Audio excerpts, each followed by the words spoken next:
Recognizing the member for Chilliwack.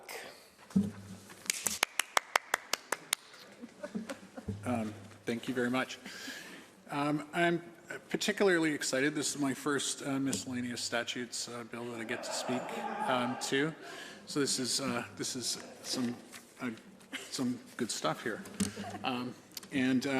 As always, I'm excited to speak in the House. This is, I think, since the return of the legislature this fall, this is my first time that I get to speak, and I'm very excited that that much more of my colleagues can be here instead of just 20 or 25 people, and it's great to actually speak to real live people instead of just into the camera at home. So I think the one section I want to talk about right now is the Business Practices and Consumer Protection Act. So, you know, government continues to work to protect financially vulnerable people from predatory lending practices. Amendments to the Business Practices and Consumer Protection Act will update provisions pertaining to high-cost credit products such as high-interest loans and lines of credit. And these changes will clarify borrower cancellation rights around holidays and update transitional provisions. So the folks in my riding, the median income in my riding is $68,000.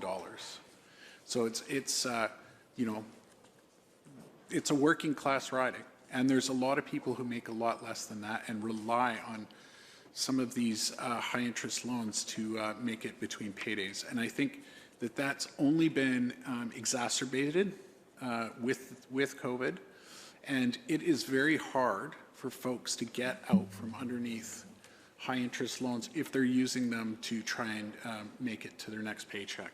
And so I think this amendment is needed, and I'm glad that that the Attorney General has brought this forward.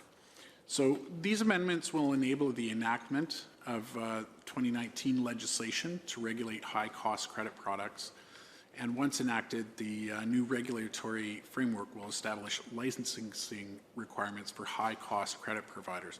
That's very important. You know, you know, we need to have some sort of licensing requirements and regulation on high-cost credit providers.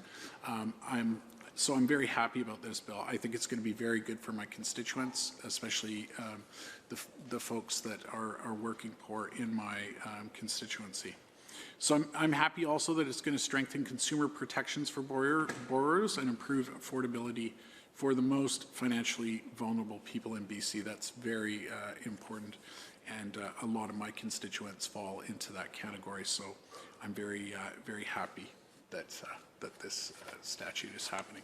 So maybe I'd like to speak about the Passenger Transportation Act. So under the Act, the Legislative Assembly was required to appoint a special committee to conduct a review of the passenger transportation industry, and that was supposed to happen by January 1st, 2022, but the industry hasn't been operating as normal, obviously, from COVID, and so this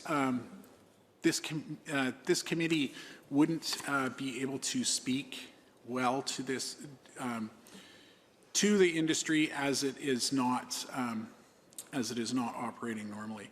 So the proposed amendment will just postpone the appointment date by 18 months, which I think is appropriate, to July 1st, 2023, and this will give folks that will be on the committee time to